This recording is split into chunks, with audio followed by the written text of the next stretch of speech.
ते सुरुवातीपासूनच दिशाहीन आहेत. ते दिशा काय ठरवणार? छगन भुजबळांनी पुन्हा एकदा जरांगेंना टोला लगावलाय. तुतारी किती वाजेल ते सांगता येत नाही असं सुद्धा वक्तव्य छगन भुजबळ यांनी केलंय.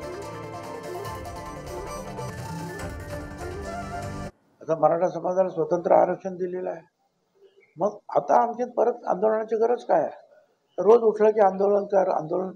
शेवटी आंदोलन करणारे जे असतात त्यांना सुद्धा घरचं काम, धंदा, पोट पाणी असतं की नाही.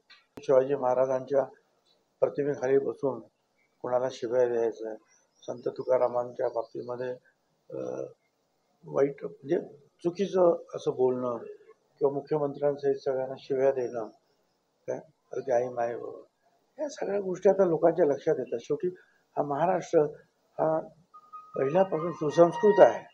त्यांना कळतं काही वेळाकरता तुम्ही हे सगळं वादळ उठवू शकता, परंतु त्याची सत्यता जेव्हा बाहेर पडते मग मात्र ते वादळ तेवढ्याच वेगाने ते संपतं सुद्धा.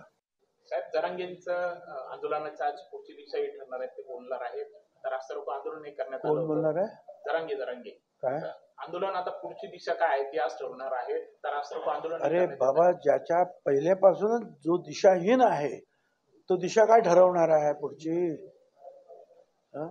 त्याला दिशा कळली तर पाहिजे, योग्य दिशा कुठली. तो स्वतःच दिशाहीन दिशा. तुतारी दिली निवडणूक आयोगाने, त्यामुळे तुतारी वाजवा आणि गद्दारांना काढा, तर जितेंद्र आव्हाड बोलले. त्यांच्याबद्दल काय बोलायचं? तुतारी दिली निवडणूक आयोगाने, त्यामुळे तुतारी वाजवा आणि गद्दारांना काढा, तर जितेंद्र आव्हाड बोलले. त्यांच्याबद्दल काय बोलायचं? माहिती नाही का, बच्चूंना विचारलं पाहिजे की त्यांना कसं वापरलं, कसं फेकून. ते त्यांनी जरा डिटेलमध्ये सांगितलं तर मग अभ्यास होईल लोकांचा. माहिती नाही का, बच्चूंना विचारलं पाहिजे की त्यांना कसं वापरलं, कसं फेकून. ते त्यांनी जरा डिटेलमध्ये सांगितलं तर मग अभ्यास होईल लोकांचा.